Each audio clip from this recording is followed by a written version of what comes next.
కానీ ఎన్టీ రామారావు గారిది మళ్ళీ మీరు అలాంటిది తీసే బయోగ్రఫీ తీసే అవకాశం ఏదన్నా? అంత తప్ప నేనుగా తీసే ఉద్దేశం అయితే లేదు. ఆయన ట్రెండ్ని అప్పటిదాకా ఉన్న ట్రెండ్ వేరు, తర్వాత నుంచి వచ్చిన ట్రెండ్ వేరు. అక్కడి నుంచి వచ్చిన ట్రెండ్ వేరు. అసలు మీకు ఆలోచన ఎలా వచ్చింది, దాన్ని ఎలా ఇంప్లిమెంటేషన్ చేశారు సార్? నేను అసలు ఇండస్ట్రీకి వచ్చింది కేవలం ఆయనతో సినిమా తీయాలని. అసలు ఆడుతుందా, మొన్నటిదాకా ఇప్పటి వరకు అయిన ఫ్లాప్లు ఇది అవుతుందా అని చెప్పేసి భయాందోళనకు గురైన సందర్భం చాలా ఉందని చెప్పేసి విన్నాను సార్. ఉందండి, ఉంది, చాలా ఉత్కంఠగా ఉంది ఆయన. ఇప్పుడు ఆయన సెకండ్ మ్యారేజ్ చేసుకున్న పార్వతి గారు ఉన్నారు. అది మ్యారేజే కాదండి, మ్యారేజే కాదంటారు. ఆవిడ భార్య ఏంటండి, ఎన్టీ రామారావుకి ఆవిడ భార్య. ఆవిడను ఎన్టీ రామారావు వారి వారసత్వంగా కానీ ఆవిడ భార్యకు కానీ అంగీకరించే అవకాశం ఉందంటారా జనాలు, లేకుంటే ఇటు వీళ్ళు అంగీకరించే అవకాశం? ఎవ్వరూ అనుకరించరు. ఎన్టీ రామారావు భార్య అంటే కాదు, అంతవరకే నేను చెప్పగలను. సార్, మీ సినిమా ఇండస్ట్రీ కెరియర్ని అంటే మీ తర్వాత ఎవరు పర్ఫెక్ట్గా ముందుకు తీసుకెళ్ళగలుగుతున్నారు సార్? ఆ చేసిన తప్పును ఇప్పుడున్న జనరేషన్ అలాంటి తప్పులు చేయకూడదు అనుకున్న సందర్భంలో శక్తి సినిమా తీసుకోవచ్చు మనం. డైరెక్షన్లో తప్పు ఉందో గత ఆర్టిస్టులో తప్పు ఉందో, కొన్ని తప్పులు జరిగిపోయి ఉంటాయి సార్. నాకు ఒక స్టేజ్లో సినిమా చూసిన తర్వాత చాలా డౌట్ వచ్చింది సార్. కల్కి సినిమా దగ్గరికి వచ్చినప్పటికీ కల్కి సినిమా ఇప్పుడు నెక్స్ట్ పార్ట్ ఎలా ఉండబోతుంది, అసలు సస్పెన్స్ అక్కడికి ఆపేశారు, నెక్స్ట్ ఏం జరగబోతుంది సార్? అసలు ఏం జరగబోతుంది అనేది ఇంకా సస్పెన్స్గానే ఉంటుంది. దాని గురించి ఇప్పుడు ఏంటి డెఫినెట్గా ఎప్పుడు రిలీజ్ అయ్యే అవకాశం? అది ఏప్రిల్కి మొదలు పెడతాం సార్. రేపు ఏప్రిల్ నుంచి, అక్కడి నుంచి 1 year వేసుకుంటుంది. 1 year జనవరికి వస్తుందని అనుకుంటున్నాను. మహానటికి వచ్చేటప్పటికి ఒక డిఫరెంట్ కోణాన్ని క్రియేట్ జరిగింది మహానటి సావిత్రి గారి సినిమా. ఆ సినిమాలో మీ ఇన్వాల్వ్మెంట్ నాది ఏమీ లేదు సార్. మా అల్లుడు వచ్చారు కదా నాకు, అతను ఆయనదే క్రెడిట్ అంతా. వాళ్ళ అత్తగారు చెప్పారని ఆయన ఆ సినిమా తీశారు. సార్ నమస్కారం సార్. 1975లో ఎన్టీ రామారావు గారితో సినిమా స్టార్ట్ చేసి కూడా 50 సంవత్సరాలు అవుతుంది. ఇప్పుడు అదే సినిమాని ముందుకు మళ్ళీ డిజిటలైజ్ చేసే అవకాశం ఏమైనా ఉందంటారు? ఆల్రెడీ స్టార్ట్ అయింది డిజిటల్గా. కానీ ఎన్టీ రామారావు గారిది బయోగ్రఫీ తీసే అవకాశం ఏమన్నా? లేదండి, ఆయనకి స్టూడియో ఉంది, ఆయనకి బోల్డ్ ఆర్భటాలు ఉన్నాయి సార్. వాళ్ళ అబ్బాయిలు యాక్టివ్గా ఉన్నారు, ఎప్పుడు కావాలన్నా తీస్తారు. అంత తప్ప నేనుగా తీసే ఉద్దేశం అయితే లేదు. మీరు తీసే ఉద్దేశం లేదంటే? లేదు. అంటే నేను ప్రతినిత్యం ఆయన్ని తలుచుకుంటాను. నేను ఏ సినిమాలో ఏది చేస్తున్నా ఆయన తలుచుకునే చేస్తాను. మీరు మొట్టమొదటిసారి ఆయనతోటి సినిమా తీయాలని పట్టుదలగా వెళ్ళి మొట్టమొదటి సినిమా స్టార్ట్ చేయడం జరిగింది. దాంతోపాటు ఆ సినిమాలో ఇప్పటిదాకా ఉన్న ట్రెండ్ వేరు, తర్వాత అక్కడి నుంచి వచ్చిన ట్రెండ్ వేరు. అసలు మీకు ఆలోచన ఎలా వచ్చింది, దాన్ని ఎలా ఇంప్లిమెంటేషన్ చేశారు సార్? నేను అసలు ఇండస్ట్రీకి వచ్చింది కేవలం ఆయనతో సినిమా తీయాలని సార్. దానికోసం నేను ట్రైలర్గా ఒక ఓసీత కదా అని సినిమా మొదలుపెట్టాను. ఆ ఫాదర్ ఉద్దేశం కూడా ఎందుకు సినిమాలు అని. ఎన్టీ రామారావుతో 2 సినిమాలు తీసి వచ్చేస్తాను. సరే నీ ఇష్టం అన్నాను. అట్లా 74లో 73 ఎండ్లో స్టార్ట్ అయ్యి 74లో ఓసీత కథ రిలీజ్ చేశాను. ఓసీత కథ అది అవ్వటం ఆలస్యం.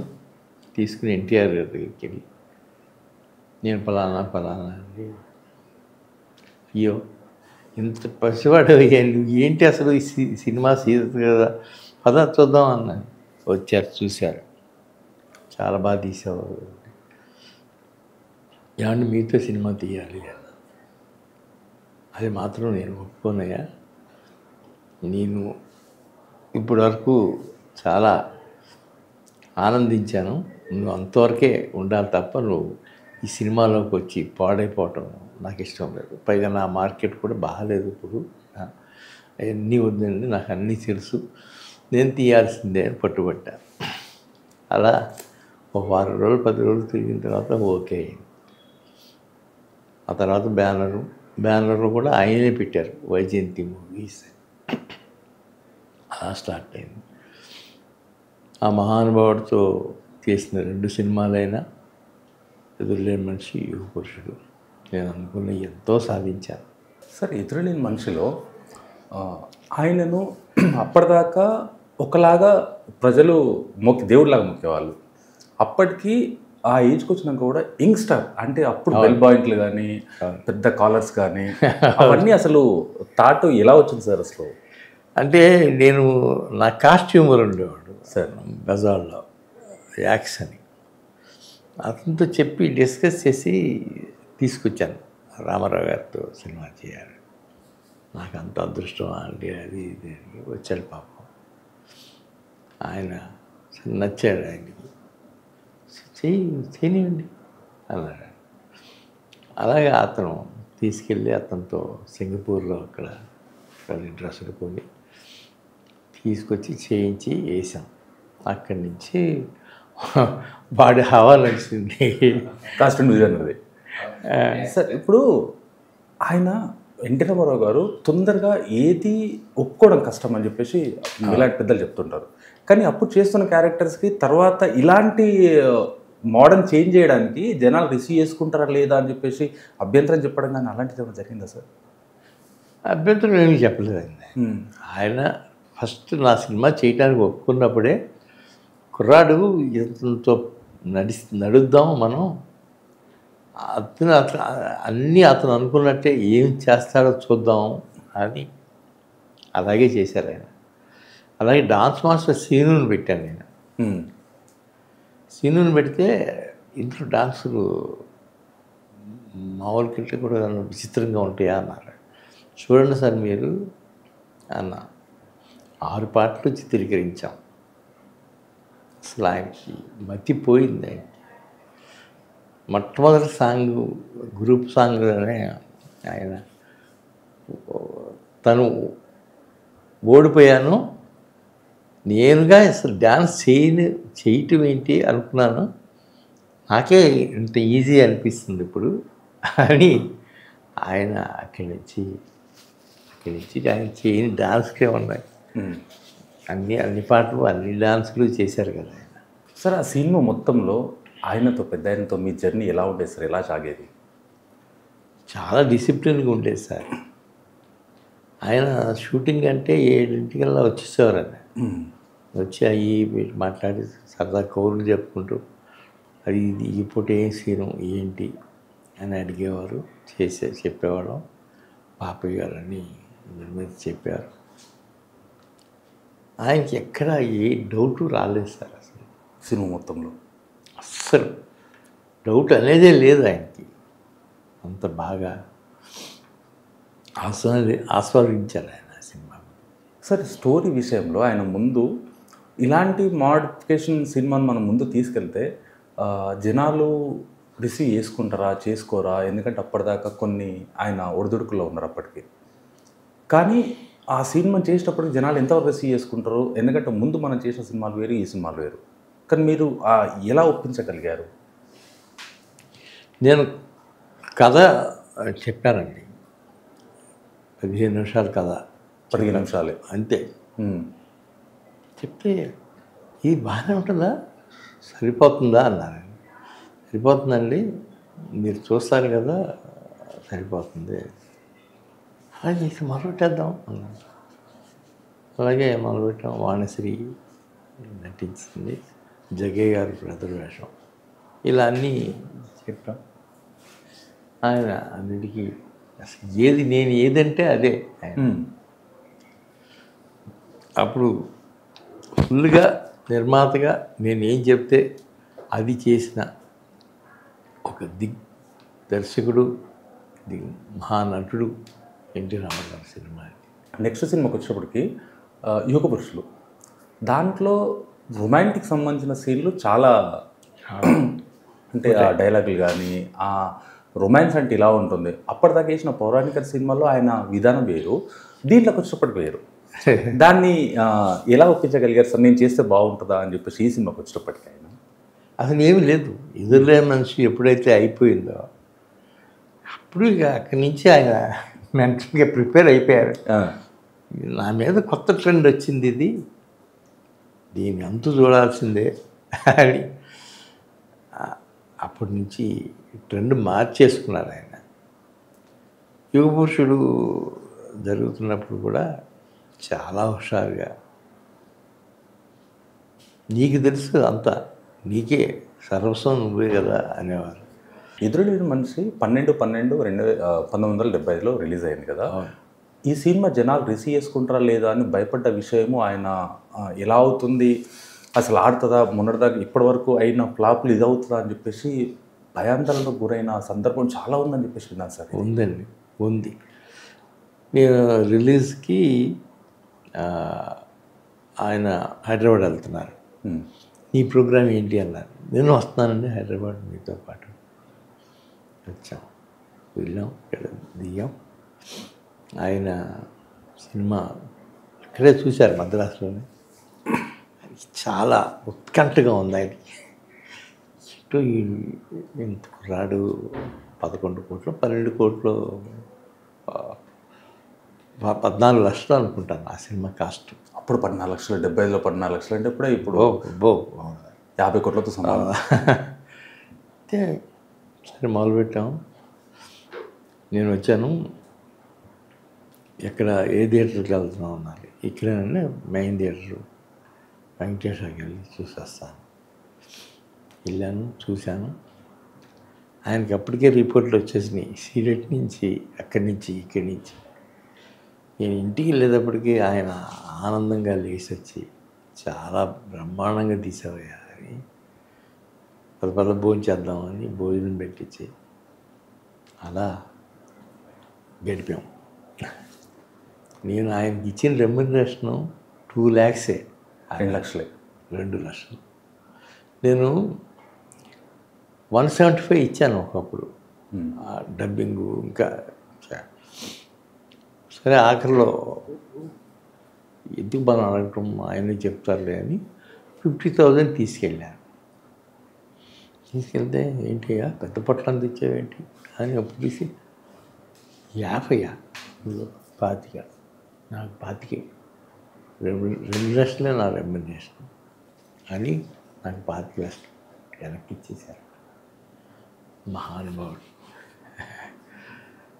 సార్ బడ్జెట్ మొత్తం అప్రాక్సిమేట్ మీరు అన్నారు 15 లక్షలు పెట్టారు. అప్పుడు ఎంతవరకు దాన్ని మేనేజ్ చేయగలిగారు సార్? అప్పుడు డిస్ట్రిబ్యూటర్స్ మాకు లక్ష్మీ ఫిల్మ్స్ అని వాళ్ళు ఆంధ్ర సీడీ డాడ్ చేశారు. నైజాం దర్శనరాజు గారు వాళ్ళకి ఇచ్చారు. ఇలా అందరితో కలిపి వచ్చినాయి అన్నీ కలిపితే 8-9 వచ్చినాయి. 14 కదా చెప్పాను. ఇంకా 5 లక్షలు రావాలి అనుకున్నాను. ఆ తర్వాత 3వ వారంలోనూ 4వ వారంలోనూ మొత్తం ఓవర్ఫ్లోస్ అన్నీ వచ్చినాయి. చాలా హ్యాపీ. సార్ దీంతోపాటు ఆయన ఉన్న సినిమాలు, ముందు సినిమాలు వేరు, ఇప్పుడు సినిమా తీసే విధానం వేరు, మీరు తీస్తున్న సినిమా. అయితే దీంట్లో పెద్దలు కొంతమంది ఆయన దగ్గర ఉన్న వాళ్ళు కూడా ఇలాంటి సినిమా తీస్తే మనకు మార్కెట్లో బ్యాడ్ నేమ్ వచ్చే అవకాశం ఉంటుంది, హిట్ అవ్వదు అని చెప్పేసి ఆయనకు చెప్పి సర్ది చెప్పే అవకాశాలు చాలామంది చేశారు. కానీ మీరు మొండి పట్టుగా కూర్చున్నారని చెప్పేసి విన్నాను. ఇది ఎంతవరకు వాస్తవం సార్? అది ఏం జరిగిందో ఏంటో నాకైతే తెలియదండి సార్. అప్పుడు అందరం ఉండేవారు పెద్ద పెద్ద వాళ్ళంతా. అసలు ఇదంతా ఒక ట్రెండ్ లాగా వెళ్తూ ఉంది. ఇదంతా ఇక్కడ మనం ఏం చెప్పినా ఉపయోగపడదు ఆయనకి తెలుస్తుందిలే ఈ సినిమా రిలీజ్ అయిన తర్వాత అనుకున్నారు వాళ్ళంతా. అలాగే రిలీజ్ అయింది, సూపర్ డూపర్ హిట్ అయింది. అంతే, అందరూ శ్రద్ధం అవుతుంది. యుగపురుషులు 78లో తీశారు కదా, దీనికి ఏమన్నా ముందు ఆల్రెడీ హిట్ అయిపోయింది, సూపర్ డూపర్ హిట్ అయిపోయింది, మంచి పేరు వచ్చేసింది. దీనికి అదే ట్రెండ్ ఎందుకు ఫాలో అయ్యారు సార్? మరి అదే కంటిన్యూ చేయాల్సి, ఎందుకంటే ఆయన బెల్ బాటమ్ పాయింట్స్ కానీ, ఇంకా డ్యాన్స్ ఎక్కువ చేయడం కానీ, హీరోయిన్స్ కూడా అప్పుడు ఉన్న వాళ్ళిద్దరు కూడా ఈయన మూమెంట్ పట్టుకునే దానికి గట్టి మొరటుగా ఉండేదని చెప్పేసి భయపడేవాళ్ళంట. మీరు కూడా పక్కన వాళ్ళు భయపడుతున్నారు సార్ అని చెప్పేసి. అది ఎప్పుడూ లేదండి. అసలు ఆయన సాంగ్ అనగానే ఆయన ప్రిపేర్ అయిపోయేవారు. వాళ్ళు ఎలా చేస్తారంటే అలాగే చేద్దాం అని. డాన్స్ మాస్టర్ మా సీను గానే కదా, అద్భుతం చేశాడు ఆయన. ఆ సినిమా సూపర్ డూపర్ హిట్ అయింది అది కూడా. సినిమా నేరేషన్ విషయంలో కూడా అదే ట్రెండ్ ఫాలో అవుతుంది, దీన్ని ఏమైనా చేంజ్ చేద్దామని ఏమన్నా ఆయన సలహాలు సూచనలు ఏమన్నా ఇవ్వడం? ఏమీ లేదండి, అస్సలు ఏం లేదు. ఏమీ లేదు. కథ చెప్పాం, ఓకే అనేసారు, వెంటనే మొదలుపెట్టాం, అయిపోయింది. దీనికి ఎంత బడ్జెట్తో తీశారు సార్ యుగ పురుషులు? యుగ పురుషుడు 18 లక్షలు ఎంత అయింది. 18 లక్షలు. అది 12, 13 అది అయింది, 18 లక్షలు ఇది అయింది. కలర్ తేడా వచ్చింది. కళ్ళు తిరగవచ్చు. రామారావు గారికి 3.5 ఎంతో ఇచ్చారు. బిజినెస్ ఎంత చేయగలిగారు దాని మీద? దీనికి ఆల్మోస్ట్ ఆల్ 21 ఎంతో చేశాను సార్. ఈ సినిమాలో ఆయన ఎక్స్పీరియన్స్ మీతోటి, ఈ 2 సినిమాలకు ఆయనతో మీరు గడిపిన సందర్భాలు కానీ మీ ఎక్స్పీరియన్స్ ఎలా ఉండేది సార్? చాలా బాగుండేది సార్. కొన్ని మాకు తెలియని, ఎందుకంటే జనాలకి ఎన్టీ రామారావు గారు అంటే భగవంతుల్లా కొలిసేవాళ్ళు. ఇప్పుడు మేము కూడా, మీ తర్వాత మేము కూడా ఆయన ఫోటోని అప్పటి సినిమాలు చూసి నేర్చుకునే వాళ్ళం చాలా ఉంది. అయితే ఆయనతో మీరు గడిపిన సందర్భాలు కానీ, ఆయనతో మంచి కొన్ని మూమెంట్స్ కానీ ఎలా ఉంది? చాలా బాగుండేయండి. అసలు వర్ణాతీతం. మార్నింగ్ 4:30, 5ంటికి వెళ్ళామనుకోండి, రాత్రి వరకు 9 వరకు ఆయనతో పాటే ఉండేవాడిని. ఆయన్ని ఇంట్లో దించిన తర్వాత నేను ఇంటికి వెళ్ళేవాడిని. మధురం సార్, మాత్రం అన్ఫర్గెటబుల్. పొద్దున 4:30కి లేచి తలస్నానం కాదండి, ఆయన 3కే లేచేవారు. 3కి వెళ్ళేసేవాళ్ళు. అంటే రకరకాలుగా చెప్పారు, మీ నోటి నుంచి విందామని. పొద్దు నుంచి సాయంత్రం వరకు ఆయన దినచర్య ఎలా ఉండేది సార్? ఆయన 3:30కి లేచేవారండి. ఆయన వ్యాయామం చేసేవారు, స్నానం చేసి కిందకు వచ్చేవారు, మేకప్ వేసేసుకున్నారు. 5 కల్లా ఆయన మేకప్ అయిపోయేది. 6 కల్లా 5:30కి వచ్చి హాల్లో కూర్చునేవారు ఆయన రూమ్లో. అక్కడి నుంచి స్క్రిప్ట్లు అవి చెప్తా, మంచి వింతలు విశేషాలు ఏంటి, ఇప్పుడు చేసిన అవుట్డోర్ షూటింగ్స్ ఏంటి, ఏమిటి అవన్నీ చెప్పుకుంటూ ఉండేవారు. ఎవరిదో షూటింగ్ అయితే, మన షూటింగ్ అయితే మనతో పాటే,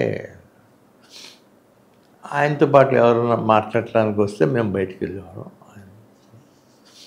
అట్లా ఉండేదండి. ట్రెండ్. ఎన్టీ రామారావు గారు పొద్దున్న లేవగానే బ్రేక్ఫాస్ట్ ఒక నాటుకోడితోటి, చాలా మంచి భోజనము, బ్రహ్మాండంగా తీసుకున్న వాళ్ళు అని చెప్పేసి రకరకాలుగా చెప్తుంటారు సార్. ఇది ఎలా ఉండేది సార్ ఆయనతో? లేదండి, ఒక నాటుకోడి ప్రొద్దున్నే అదొకటే తెప్పించుకున్నారు. అదొకటే తినేసి కప్పు టీ తాగేవారు, అంతే. వచ్చేసేవారు, మాతో పాటు ఉండేవారు. మేము షూటింగ్కి వెళ్ళాము, ఆయన షూటింగ్కి వచ్చేవారు.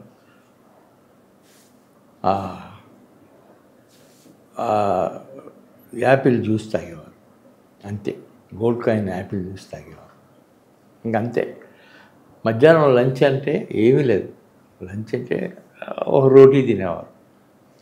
సాయంత్రం 7ంటికల్లా వెళ్ళి పడుకునేవారు. 7 గంటల వరకు. ఓకే, పడుకునేవారు. మళ్ళీ పొద్దున్నే లేచి మళ్ళా ఎప్పుడన్నా సాయంత్రం పూట నేనే అలవాటు చేశాను. సరదాగా జీడిపప్పు పకోడీ అవన్నీ పెట్టేవాడిని, తినేవారు. శుభ్రంగా మిగతా ఉంటే పట్టుకెళ్ళేవారు, అంతే. చాలా డిసిప్లిన్. మందు తాగేవాళ్ళ సార్ ఆయన? చిచి అసలు దాని దగ్గరికి వచ్చేవాళ్ళు కాదు. Never touch anything. సెట్లో ఉన్నప్పుడు, షూట్లో ఉన్నప్పుడు భోజనం ఇంటి నుంచి వచ్చేదా లేకుంటే హోటల్ నుంచి వచ్చేది సార్? ఇంటి సెట్లో ఉన్నప్పుడు అసలు ఇంకే భోజనం ఏముంది, అరగట్ల ఆయన తినేసి వచ్చేసేవారు, అంతే. ఆయన టీ తాగేవారు మాతో పాటు, అంతే. అంతకంటే ఏం ఉండేది కాదు. సాయంత్రం పూట టిఫిన్ అంటే 4:30, 5ంటికి నేను టిఫిన్ ఏర్పాటు చేసేవాడిని. అప్పుడు స్వీట్లు గీట్లు అంతా హడావిడిగా చేస్తే నవ్వుకుంటూ తినేవారు. స్వీట్లు బాగా తినేవాళ్ళు సార్ ఆయన? జీడిపప్పు పకోడీ అది బాగా చేశారు సార్. మీరు ఎన్టీ రామారావు గారితో ఆల్మోస్ట్ ఒక 5 to 7 years ట్రావెల్ చేశారా? 10 years ట్రావెల్ చేస్తారు సార్? 6-7 years. 6-7 years ట్రావెల్ చేస్తారు. ఇప్పుడు 2 సినిమాలు చేశారు, 6-7 years ట్రావెల్ చేశారు. ఆయనతోటి ఎప్పుడన్నా మీరు సహాయం పొందడం కానీ లేకపోతే సహాయం అడగడం కానీ ఏమైనా జరిగిందా సార్? ఎప్పుడు అంత అవసరం రాలేదు సార్ నాకు. నేను మళ్ళా కాల్ షీట్లు అండి ఒక 2 ఏళ్ళు ఆగుతాను నేను లోపల. నాకు కథ రెడీ చేసుకొని వస్తాను. బట్ ఎవ్రీడే కలుస్తూ ఉండేవాడిని. ఏంటి దత్తు, ఏం జరుగుతుంది, ఏంటి కథ, ఎవరు అంటే ఈసారి బాలమురుగన్ పెట్టానండి, బాగా చేస్తానండి. అలాగే బాలమురుగన్ గారు కథ విన్నారు, చాలా డ్యామ్ ఇంప్రెస్డ్ ఆయన. అప్పుడు ఎదురులే మనిషి ఒక ట్రెండ్ అనుకుంటే ఇది ఒక ట్రెండ్ అని ఒప్పుకున్నాను. ఆయన ఎవరికన్నా హెల్ప్ అడిగితే చేసేవాళ్ళ సార్ ఆయన? ఏమని ఎవరన్నా చేసేవారు. అంటే కొన్ని సందర్భాల్లో, అంటే ఇది రూమర్సా అని తెలియదు, ఎన్టీ రామారావు గారు ఎవరినన్నా, ఇప్పుడు నేను ఆయన దగ్గర పనిచేస్తున్న హెల్ప్ అడిగితే ఆయన సొంతంగా చేయకుండా వేరే వాళ్ళతో చెప్పి చేపించేవాళ్ళు, ఆయన డైరెక్ట్ అడిగినా సరే కాదు అనేవాళ్ళు. లేదండి, అదేమీ లేదు, ఆయనే చేసేవారు. ఆయన చేసేవాళ్ళు. ఎర్లీ మార్నింగ్ పిలిచి ఆయన రమ్మని ఆయన పిలిచి చేసేవారు. సార్ ఇప్పుడు రామారావు గారికి భారతరత్న ఇప్పటిదాకా రాలే, ఆయనకి ఎప్పుడో రావాల్సింది, దానిపైన కూడా మీరు చాలా సందర్భాల్లో మాట్లాడడం జరిగింది. మన వాళ్ళు కూడా తెలుగు వాళ్ళు అందరూ ఆయనకి ఇప్పటిదాకా ఎందుకు వేయలేదు అని చెప్పేసి రకరకాల మాట్లాడుతున్నారు. ఇప్పటిదాకా రాకపోవడానికి కారణం ఏమంటారు సార్ భారతరత్న? ఏంటో మరి తెలియదు, ఇప్పటికప్పుడు ఈ సంవత్సరం వస్తుందేమో, ఈ సంవత్సరం వస్తుందేమో అనుకుంటాం. మరి అక్కడ అధిష్టానం అనేవాళ్ళు ఎవరో, మరి అక్కడ మోడీ గారు ఉన్నారు, మరి ఆయనైనా ఆలోచించి ఈ పార్టీకి ఇవ్వాల్సింది, ఎందుకు ఇవ్వట్లేదో మరి కారణం తెలియదు, వాళ్ళకే తెలియాలి. సార్ ఇప్పుడు ఇక్కడ పార్టీని, టీడీపీ పార్టీని నడిపిస్తుంది చంద్రబాబు నాయుడు గారు, ఫ్యామిలీ మన బాలకృష్ణ గారు ఉన్నారు, అటు పైన చూసుకున్నట్టయితే పురంధేశ్వరి గారు ఉన్నారు, వీళ్ళందరూ ఉన్నారు. అందరూ పైనుంచి సెంట్రల్ నుంచి వెళ్ళి స్టేట్ వరకు వీళ్ళందరూ ఉన్నారు. కానీ ఇప్పటిదాకా ఎందుకు రప్పియలేకపోతున్నారు? ఆయన పైన 100 రూపీస్ కాయిన్ అయితే వచ్చింది, కానీ ఈ భారతరత్న ఎందుకు తీసుకురాలేకపోతున్నారు? అంటే వాళ్ళ గవర్నమెంటే ఒక్కొక్కటి రిలీజ్ చేస్తున్నారు కదా. ఇప్పుడు ఆయన మహానటుడు, అప్పుడు దానికి మొన్న ఎప్పుడో 100 రూపాయల నాణ్యం రిలీజ్ చేశారు. లాస్ట్ ఇయర్ వచ్చింది. దీని తర్వాత వస్తుందేమో అని ఇంకా హోప్లో ఉన్నాం అంతే. అంటే ఇంతమంది ఉన్నాక చంద్రబాబు నాయుడు గారు ముఖ్యమంత్రి, పురంధేశ్వరి గారు అక్కడ మంచి పొజిషన్లో సెంట్రల్ మినిస్టర్గా ఉన్నారు, ఇక్కడ బాలకృష్ణ గారు ఉన్నారు, వీళ్ళందరూ ఉన్నాక అసలు ప్రెజర్ పెట్టైనా లేకుంటే మన వాళ్ళకి అప్పీల్ చేసినా సరే గట్టి ప్రయత్నం చేస్తే వచ్చే అవకాశం ఉంది కదా, ఎందుకు నెగ్లెక్ట్ చేసే అవకాశం ఎక్కువ ఉందంటారా వీళ్ళేమన్నా? లేదండి, అది అవార్డ్స్ ఇవ్వటం అనేది అక్కడ కమిటీ, గవర్నమెంటు, దానికి వీళ్ళు కూడా బలవంతం చేయలేరు కదా. వస్తే బాగుంటుంది, ఈ సంవత్సరం రావాలి, ఈ సంవత్సరం రావాలి, ఈ సంవత్సరం రావాలి అని గత 20 ఏళ్ళ నుంచి 15 ఏళ్ళ నుంచి చెప్తున్నారు. ఇదిగో అదిగో అంటున్నారు తప్ప పని జరగట్లేదు. ఐ థింక్ ఈ సంవత్సరం నెక్స్ట్ ఇయర్ వస్తుందని గ్యారంటీ. ఈ సంవత్సరం నెక్స్ట్ ఇయర్ వచ్చే అవకాశం ఉందండి. సరే, ఇప్పుడు వచ్చే అవకాశం ఉంది, కాకపోతే ఇప్పుడు అది వచ్చిన తర్వాత వారసులుగా ఎవరు తీసుకుంటే బాగుంటుంది, ఎవరు తీసుకునే అవకాశం ఉంది సార్? భారతరత్న వచ్చింది అనుకోండి, మామూలుగా అయితే భార్య తీసుకుంటుంది, పిల్లలు తీసుకుంటారు. ఇప్పుడు ఆయన సెకండ్ మ్యారేజ్ చేసుకున్న పార్వతి గారు ఉన్నారు, అది మ్యారేజే కాదండి. మ్యారేజే కాదంటారు. ఆవిడ భార్య ఏంటండి, ఎన్టీ రామారావుకి ఆవిడ భార్య ఏంటి? లక్ష్మీ పార్వతి గారు కాదు. ఓకే, తీసుకున్నాడు, బాలకృష్ణ తీసుకుంటాడు, అంతే కదా. ఆయన అభిమాన హీరో అంటే అభిమాన కొడుకు ఆయనే కదా, ఆయన తీసుకుంటాడు, బాలకృష్ణ గారు తీసుకుంటాడు. ఆయన ఎన్టీ రామారావు గారు పెద్ద ఆయన పెట్టిన పార్టీని ఇప్పటిదాకా కొనసాగిస్తూనే ఉన్నారు. కానీ ఇప్పుడు జనాల్లో, ఇప్పుడు చంద్రబాబు నాయుడు గారు ఉన్నారు, లోకేష్ గారు ఉన్నారు, ఇటు బాలకృష్ణ గారు, వీళ్ళందరూ అదే పార్టీని రన్ చేస్తున్నారు. కాకపోతే ఇప్పుడు వచ్చిన జనాలకి, ఇప్పుడు వచ్చిన యూత్కి ఎన్టీ రామారావు గారి పేరు తగ్గిపోతుంది, ఆయన పేరు వినిపించట్లేదు పార్టీలో, జనాల్లో వీళ్ళదే వినిపిస్తుంది. ఎందుకంటే స్థాపించింది సెంట్రల్ను గడగడలాడించిన మహానుభావుడు ఆయన. టీడీపీ అంటే దేశ రాజకీయాల్లో ఇలా ఉంటుంది అండ్ ఢిల్లీలో వాళ్ళందరికీ చెమటలు పట్టించిన వ్యక్తి. అలాంటిది ఇప్పుడు వచ్చిన జనాలకి దీని పార్టీలో రామారావు గారి ఆయన విగ్రహాన్ని కానీ ఆయన పేరును కానీ తగ్గిపోతుంది, దినదినం తగ్గిపోతుంది అన్న వాపోహ ఎక్కువ వస్తుంది సార్ దీనిపైన. లేదండి, అస్సలు ఏమాత్రం లేదు.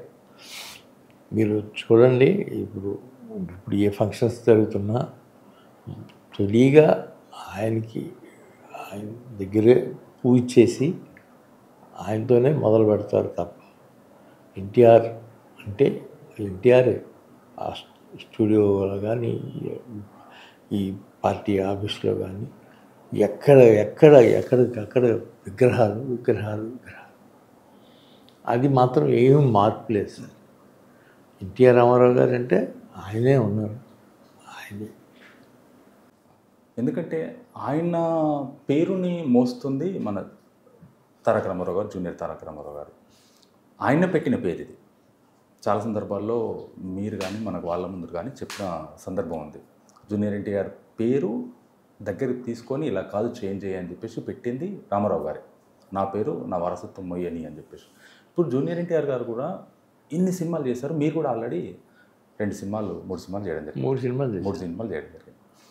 ఆయన ధీటుగా ఈ ధీటుగా ఆయన కొన్ని పోలికలు ఆయన ఎందుకంటే దగ్గరుండి అది చూశారు, ఇది ఈయన చూశారు. మీరు ఆయనతో 2 సినిమాలు, ఈయనతో 3 సినిమాలు. అంటే ఇప్పుడు 3 సినిమాలు తీసామండి జూనియర్ ఎన్టీఆర్ గారు. ఎన్టీఆర్తో ఆయనకి ఈయనకి ఎక్కడా పోలికే లేదు.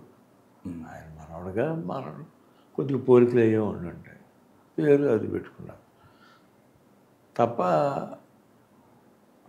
ఆయన అంటే ఈయనే అనే భావన ఎక్కడైనా ఉంటే అది తప్పు. ఆయన కొడుకులు ఉన్నారు, ఆయన కొడుకు బాలకృష్ణ ఉన్నాడు, అంత తప్ప ఈతనికి ఓ నటుడు అంతే. నటుడు కానీ సార్ లాస్ట్ ఎలక్షన్స్ ముందు జూనియర్ ఎన్టీఆర్ గారిని ఎలక్షన్ క్యాంపెయిన్కు పిలిచారు, చేశారు, అంత ఉంది. కానీ ఈసారి ఎలక్షన్స్కి కంప్లీట్ జూనియర్ ఎన్టీఆర్ గారు, తారక రామారావు గారు, తారకరత్న గారు వీళ్ళంతా దూరం ఉండడం జరిగింది. ఓన్లీ వీళ్ళ వరకే వెళ్ళడం జరిగింది. అసలు దీనిపైన ఏం జరిగి ఉంటుంది? ఈ ఫ్యామిలీకి దగ్గరుండి చూసిన వ్యక్తులుగా వీళ్ళు ఎందుకు దూరంగా ఉండడం జరిగింది సార్? ఏమో నాకు తెలియదండి. నాకే కాదు ఎవరికి దీని గురించి పెద్ద డీటెయిల్స్ ఎవరికి ఏమి తెలియవు. అక్కడ ఏమన్నా జరిగినాయి అంటే ఇది లేదు. ఎన్టీ రామారావు గారు అంటే ఎన్టీ రామారావు, ఆయన అబ్బాయి బాలకృష్ణ ఉన్నారు, రామారావు అల్లుడు గారు ఉన్నారు, అదే జరుగుతున్నాయి తప్ప ఇంకేమీ మనం పెద్దగా ఆలోచించాల్సింది ఏమీ లేదు. ఏం లేదంటారు. కానీ సార్ మీరు ఆల్రెడీ ఈయనతో 3 సినిమాలు, ఆయనతో 2 సినిమాలు చేశారు కదా. బాలకృష్ణ గారి తర్వాత, ఎన్టీఆర్ గారి తర్వాత బాలకృష్ణ గారి తర్వాత ఇప్పుడున్న వారసత్వం ఎవరైతే జూనియర్ ఎన్టీఆర్ కానీ, కళ్యాణ్ రామ్ గారు కానీ, ఇంకా చాలామంది ఎవరైతే ఉన్నారో వీళ్ళందరూ ఉన్నారు. కానీ ఆయనను అవపోసినట్టు ఒక 4 పేజీల డైలాగ్ కూడా అసలు తిరిగి చూడకుండా చెప్పే క్యాపబిలిటీ ఉన్న పర్సన్ జూనియర్ ఎన్టీఆర్ అని అంటారు. ఇది బాలకృష్ణ గారు కూడా చెప్తారు. ఆయన ఎన్ని పేజీల డైలాగ్ అయినా సింగిల్ టేక్లో చెప్పే వ్యక్తి. కానీ వీళ్ళకు కంపారిజన్ చూసుకున్నట్టయితే పెద్ద ఆయనకి, సీనియర్ ఎన్టీఆర్ గారికి వీళ్ళకి చూసుకున్నట్టయితే ఎవరు అసలు ఆ కంపారిజన్ చూస్తే ఏమి తెలియదండి మనకి. రామారావు గారు అంతే, మహానుభావుడు ఆయనే. ఇవన్నీ ఏదో వాళ్ళ పేరు చెప్పుకుని వీళ్ళ పేరు చెప్పుకుని వస్తారు తప్ప వీడికి బాలకృష్ణ అఫ్కోర్స్ బాలకృష్ణ బాగా సాధించాడు. ఈయన మధ్యలో వరుస ఇట్లో ఉన్నాడు, ఆయన బాగున్నాడు. సార్ ఇప్పుడు మీరు ఆల్రెడీ ఫిల్మ్ ఇండస్ట్రీకి స్టార్ట్ అయ్యి 50 సంవత్సరాలు అవుతుంది. ఎన్టీ రామారావు గారితో స్టార్ట్ చేశారు. ఇప్పుడు మీ వారసత్వంలో 3 పాపలు, మీకు 3 పాపలలో మీకు మీ సినిమా ఇండస్ట్రీ కెరియర్ని సార్ మీ సినిమా ఇండస్ట్రీ కెరియర్ని అంటే మీ తర్వాత ఎవరు పర్ఫెక్ట్గా ముందుకు తీసుకెళ్ళగలుగుతున్నారు సార్? మా స్వప్న, స్వీటీ. స్వప్న ఏ డెసిషన్ అయినా ముందు స్వప్నదే సార్. స్వప్న ఏం చెప్తే అదే స్వీటీ కూడా చేస్తాను, అందులో వేరే ఏమీ లేదు. సో మా సిరి అంటారా ఇవన్నీ కోఆర్డినేట్ చేసి పెడుతుంది తప్ప తనకేమీ డెసిషన్ ఏమి ఉండదు. అందుకని Swapna is the right person. Swapna right person. Satya అంటే సినిమాలు సెలెక్ట్ చేయడం విషయంలో, స్క్రిప్ట్ ఫైనలైజ్ చేసుకునే విషయంలో ఎంత బడ్జెట్ వెళ్ళొచ్చు అన్నీ తనే డెసిషన్ అండి. నాకు చెప్తుంది వచ్చి ఒకసారి, నేను ఇప్పుడు ఈ చేస్తున్నాను, నెక్స్ట్ ఇది ఒకటి ఉన్నాను బాగుంది, నెక్స్ట్ ఆడు ఒకటి ఉన్నాడు, ఇట్లా చెప్తుంది. దుల్కర్ని కానీ వీళ్ళందరినీ తనే పెట్టింది. అన్నీ మంచి డెసిషన్స్ అనమ్మా అన్నాను. అంత తప్ప నేను ఎదురు చెప్పలేదు, మాట్లాడలేదు. ఏదో చెప్పలేదు, మాట్లాడలేదు. స్టోరీ నేరేషన్ వాళ్ళది అయిపోయిన తర్వాత మీ దగ్గరకు వచ్చి స్టోరీ నేరేషన్ కానీ నాకు ఫుల్ నేరేషన్ ఇస్తారు సార్. ఇస్తే నేను ఓకే చేస్తాను. అంత తప్ప ఇందులో నా డౌట్స్ ఏమైనా ఉంటే చెప్తాను అంతే. ఆ డౌట్స్ అన్నీ క్లారిఫై చేసిన తర్వాత వాళ్ళు మొదలు పెడతాను. సార్ ఇప్పుడు ఈ అసలు జాతిరత్నాల సినిమా దగ్గరికి వచ్చుకున్నట్టయితే, జాతిరత్నాల సినిమా గురించి మీ నోట్ గురించి విన్నాము, ఒకసారి విన్నామని. అసలు సీన్స్ ఉన్నాయి, డైలాగులు, పంచ్ డైలాగ్స్ ఉన్నాయి తప్ప స్టోరీ లేకుండా సినిమా తీశారని చెప్పేసి ఎంతవరకు కరెక్ట్ సార్? అంతేనండి. బహుశా మీ ఉద్దేశం కరెక్ట్ అయి ఉంటుంది. అంత కామెడీ, అంతే కామెడీ సినిమా కాబట్టి అలా వెళ్ళిపోయింది అది అంతే. సూపర్ హిట్ డూపర్ కొట్టారు. ఆ స్టోరీ లైన్ లేకుండా జస్ట్ కామెడీ సీన్స్ పెట్టుకొని స్టోరీ చేద్దామంటే మీరు అడ్డు చెప్పే అవకాశం చెప్పారు ఎందుకు ఇలాంటి సినిమాని? లేదు, నేను కూడా అలాంటి సినిమాలు చాలా తీశాను కాబట్టి నేను అసలు ఎప్పుడు చెప్పలేదండి ఎదురు. సార్ వెంకటేష్ గారితో కొన్ని సినిమాలు తీశారు, నాగార్జున గారితో కొన్ని సినిమాలు తీశారు, చిరంజీవి గారితో కొన్ని సినిమాలు తీశారు. అప్పుడు ఫామ్లోకి వస్తున్న జగవత్ బాబు గారితో కూడా సినిమాలు తీశారు. అప్పుడు వీళ్ళందరూ టాప్ స్టార్స్. ఎన్టీ రామారావు గారు, నాగేశ్వరరావు గారు, కృష్ణరాజు గారు, వీళ్ళ తర్వాత మనకు అప్పుడు ఇండస్ట్రీని వెళ్తున్న పెద్ద వ్యక్తులు వీళ్ళే, స్టార్స్ వీళ్ళే. అప్పుడు వీళ్ళతో ఒక్కొక్కరితో ఎలా ఉండేది సార్? అసలు గ్యాప్ లేకుండా సినిమాలు రన్ అయ్యి? అవునండి, నాదే రన్ అవుతూ ఉండేవి. అవును. వాళ్ళు రామారావు గారి దగ్గర నుంచి నాగేశ్వరరావు, కృష్ణ గారు అలాగే వచ్చినప్పుడు నా టర్మ్ ఎప్పుడు వస్తుందో ఈ బ్యానర్లో అనుకునేవారు హీరోలంతా. అవును, అలా గడిచిపోయిందండి. చిరంజీవి గారితో మీకు ఉన్న అనుబంధం కానీ ఆయనతో మీకున్న ఎక్స్పీరియన్స్ కొద్దిగా మా కోసం షేర్ చేసుకోవచ్చు. గ్యారంటీగా సార్. ఆయన రామారావు గారి తర్వాత నా దృష్టిలో అంత కష్టపడే కష్టజీవి ఆయనే. Hats off to him. ఈ 4 సినిమాలు చేశాను, ఇంకో 5 ఎప్పుడన్నా మొదలు పెడతానేమో తెలియదు ఇంకా. ఈ 4 సినిమాల్లోనూ ఆయన విశ్వరూపం కనబడతానే ఉంటుంది. 4 సినిమాలు. I'm very very hats off to him. కానీ దీంట్లో 2 సినిమాలు అంత మనం అనుకున్నంత లేదండి. ఎదురులేను. ముందు జగదగిరి అతను, అవును, తర్వాత చూడాలని ఉంది, ఆ తర్వాత ఇంద్ర, ఈ 3 సినిమాలు. 4వది జై చిరంజీవ. అదొక్కటే కొద్దిగా ఆ మెట్లు కాకుండా కింద మెట్లు పడిపోయింది అంత తప్ప 4 సినిమాలు ఓవరాల్గా. బట్ ఆ 3 సినిమాలు అనేది ఎప్పుడూ అందరూ మాట్లాడారు. ఇప్పటికీ ట్రెండ్ సెట్ చేసిన సినిమాలు సార్. సార్ ఇంద్ర సినిమా అయితే ఇప్పటికీ చిన్నపిల్లలైనా సరే ఆ డైలాగులు మర్చిపోరు. అప్పటి ఆ సీన్లైనా లేకుంటే కొన్ని ఆయన అక్కడికి వెళ్ళిన సీన్లైనా, కాశీకి వెళ్ళిన సీన్లైనా, ఇక్కడున్న సీన్లైనా అవి మర్చిపోరు.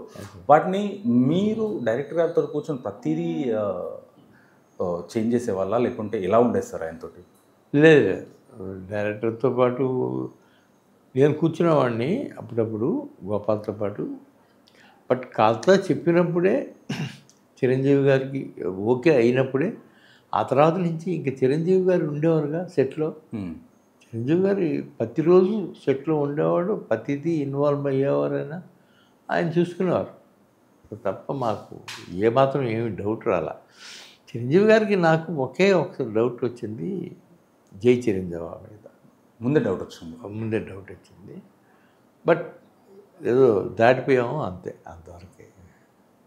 సార్ జగదేక వీరుడు, అతిలోక సుందరి సినిమా ఈ విధంగా వెళ్తే ఆ చిన్న పాప నుంచి కానీ ఆయన దగ్గర ఉన్న పిల్లల క్యారెక్టరేషన్, ఇప్పుడు వాళ్ళు హీరోలు అయిపోయారు, పెళ్ళిళ్ళు అయిపోయారు, అంత అయిపోయారు అనుకోండి, వీళ్ళ నుంచి తీసుకొని ఆ పైన లోకం నుంచి వచ్చిన హీరోయిన్ రింగ్ పొడగొట్టుకొని ఇవన్నీ జరిగితే హిట్ కొడతామన్న ఆలోచన మీకు ఆయనకి ఎలా ఉండేది సార్? అసలు ఆయనని ఎలా ఒప్పించగలిగారు ఈ సినిమాకి?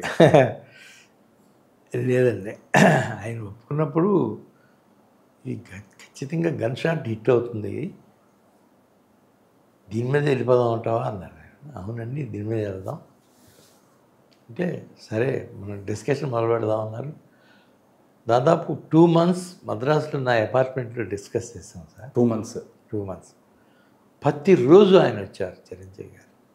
ప్రతిరోజు ఆయన వచ్చి చిన్న చిన్న మార్పులు ఏమైనా ఉంటే చెప్పేవారు, అప్పటికప్పుడు చేసేవారు. అలాగే సరదాగా గడిచిపోయింది సార్ ఆ సినిమాలు.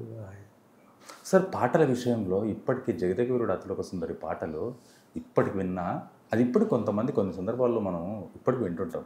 ఆ పాటల విషయంలో ఎలా జాగ్రత్త తీసుకున్నారు సార్? ఏమీ లేదు సార్, నేను మ్యూజిక్ అంటే నాకు మహా ఇష్టం. అవును.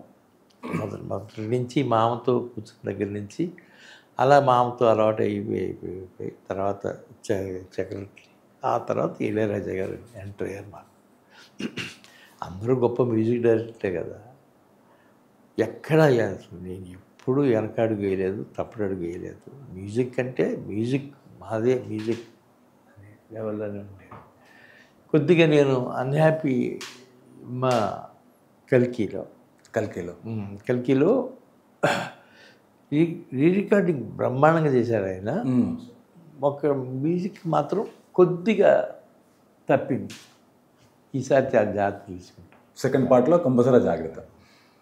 సార్ దాంట్లో జగదేక వీరుడు అతిలోక సినిమాలో సీజీ ఎంతవరకు వాడారు సార్? చాలామందికి డౌట్ వస్తుంది ఇప్పటికి కూడా. సీజీలు అండి అప్పుడు ఉండే సీజీలు అప్పట్లో ఇక్కడే ఉండేది సీజీలన్నీ. కాకపోతే ఆ సినిమాలో ఇప్పటికి నమ్మరు ఎవరు, ఆ సీజీలన్నీ కెమెరాలో చేశారు సార్. ఇన్ కెమెరాలో విన్సెంట్ గారు తన దగ్గరుండి అన్నీ ఇన్ కెమెరాలో చేశారు మొత్తం. అంటే ఏ సందర్భాల్లో సార్? అంటే జలంలోకి వచ్చి అమ్మాయి వచ్చింది, శ్రీదేవి వచ్చింది, వెళ్ళింది, అవన్నీ ఆ సినిమాలో ఏవైతే సీజీలు ఉన్నాయో అవన్నీ ఆయన ఇన్ కెమెరాలో చేశారు. ఇన్ కెమెరాలో ఆబ్వియస్ పాసిబుల్ సార్ అది. ఆయనకి తెలియాలి సార్. ఇప్పుడు ఇంద్ర సినిమాకి వచ్చినట్టయితే ఇంద్ర సినిమాలో ఆయన గెటప్స్ కానీ ఆయన వేరియేషన్ కానీ చిరంజీవి గారిది అప్పటిదాకా ఎక్స్పెక్టేషన్ ఒకలా ఉండేది జనాలది. Indra cinema is complete different. Faction కోణంలో చిరంజీవి గారిని ఇలా చూడొచ్చు. అప్పటిదాకా రొమాంటిక్ సూపర్ డాన్సర్ ఆయనను ఫాలో అయ్యే వాళ్ళు ఎంతోమంది డ్యాన్స్ మాస్టర్స్ ఆయన ఫాలో అయ్యేవాళ్ళు. ఒక ట్రెండ్ను డిఫరెంట్ కోణంలో సృష్టించగలిగారు అప్పుడు. ఇటు ఫ్యాక్షను, ఇటు రొమాంటిక్, ఇద్దరు హీరోయిన్స్. అవునండి, అవి అంతే. చిరంజీవి గారు ఏది తలుచుకుంటే అది అవుతుందండి. ఆయన 3 సినిమాలకి ఒకటే జడ్జిమెంట్ చెప్పారు. వెళ్ళే మనిషి జై చిరంజీవి తప్ప ఆ మిగతా 3 సినిమాలు ఆయన జడ్జిమెంట్ ఒకటే, ఇది 1 year ఆడుతుంది. 1 year ఆడుతుందని ముందే జడ్జిమెంట్ చెప్పారు. సార్ జై చిరంజీవికి వచ్చేటప్పటికి ఆయనకు డౌట్ వచ్చింది, మీకు కూడా డౌట్ వచ్చింది. ఆల్రెడీ స్టార్ట్ అయిన తర్వాత కూడా డౌట్ వచ్చింది. అయిపోయిన తర్వాత కూడా కొంత మన క్లాస్ అయిపోయినా ఒక 10 లక్షలు పోయినా సరే దీన్ని ఆగిపోదామని చెప్పేసి మీకు ఇప్పుడు ఆయనకు కానీ పెద్ద ఆయనకు మీకు ఎలాంటి డౌట్ రాలేదు సార్? ఆగుదాము అని చెప్పేసి ఒక చిన్న సందర్భంలో కూడా పెద్దగా రాలేదండి. ఎందుకంటే 3 సినిమాలు బాగా చేసాం, 4వ సినిమా ఇది కూడా బాగానే వస్తుంది. ఫారిన్ అవుట్డోర్లో అన్నీ తీసుకొచ్చాం, అంతవరకే తప్ప ఇంక దీని గురించి పెద్దగా ఆలోచన రాలేదు. కాకపోతే అందులో ఉన్న లోటుపాట్లు ఏవో ఉండుంటాయి. ఆ లోటుపాట్లకి మనం ట్రీట్మెంట్ చేయలేదేమో, అదొకటి తప్ప ఇంకేం. బడ్జెట్ ఎంత అయింది సార్ అప్పుడు జై చిరంజీవి? గుర్తులేదండి ఇప్పుడు ఎంత అయిందో గుర్తులేదు సార్. ఇప్పుడు నాగార్జున గారితో 4 సినిమాలు, 5 సినిమాలు. దాంట్లో అనుకున్నంత ఎందుకంటే ఆయనతో తీసిన మొట్టమొదటి సినిమా సూపర్ 100 days ఆడిన సినిమా. తర్వాత ఒక 2 సినిమాలు చిన్న ఒడిదుడుకుల్లో అగ్నిపర్వతం, తర్వాత సినిమా కూడా మంచి సినిమా. ఆఖరి పోరాటం తర్వాత ఏంటి నెక్స్ట్ పిక్చర్ నాగార్జున గారు. సరే ఇది ఇలా ఉంటే క్రాంతి శక్తి సినిమాలకి ఎంత హై బడ్జెట్ దగ్గరికి ఎందుకు వెళ్ళారు సార్? క్రాంతి శక్తికి హై బడ్జెట్ అయిందండి. క్రాంతి 4 సినిమాలు 30 యాభై కోట్లు ఎంతో అయింది అనుకుంటాను దానికి. శక్తి నాకు తెలిసి 37 పోయిందండి అందులో. శక్తి చాలా క్లియర్. ఆ తర్వాత ఇక అతనితో కూడా సినిమా తీయలేదు, అలాగే ఉండిపోయింది. నేను వేరే ట్రాక్లోకి వచ్చారు. సార్ ఇప్పుడు మీకు అప్పటి నుంచి పెద్ద ఆయన ఎన్టీ రామారావు గారి నుంచి ఇప్పటిదాకా మీకు అనుభవాలు ఉన్నప్పుడు ఆ సినిమా, ఎందుకంటే ఇప్పుడు కొత్త వాళ్ళు కూడా కొంతమంది అడగమంటారు సార్, ఎందుకంటే మంచి చెడు అనేది పెద్దవాళ్ళతో నేర్చుకునేది మనం ఉంటుంది. ఇప్పుడు మీలాంటి వాళ్ళు మంచి చేసిన స్టెప్పులు ఏంటి, దాంట్లో తెలిసి తెలియక కొన్ని సందర్భాలు ఇది పోతుంది అని మీకు డౌట్ వచ్చినప్పుడు కూడా దాంట్లో సరే అని చెప్పేసి వదిలిపెడుతుంటారు. ఆ చేసిన తప్పును ఇప్పుడున్న జనరేషన్ అలాంటి తప్పులు చేయకూడదు అనుకున్న సందర్భంలో శక్తి సినిమా తీసుకోవచ్చు మనం. శక్తి సినిమా అంటే అండి, అది కథ చెప్పారు, చెప్తే బాగానే ఉంది అని అనుకున్నాం.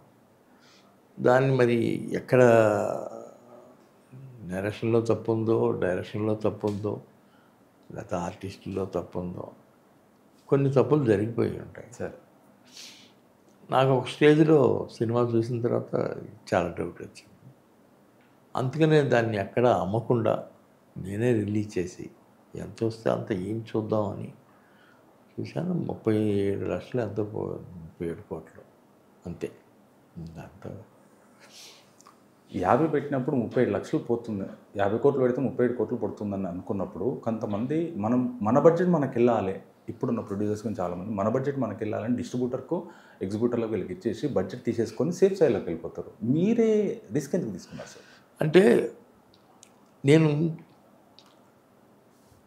చాలా సినిమాలు నేనే ఇంకా ఫైనల్గా నేనే డిస్ట్రిబ్యూట్ చేసుకున్నాను.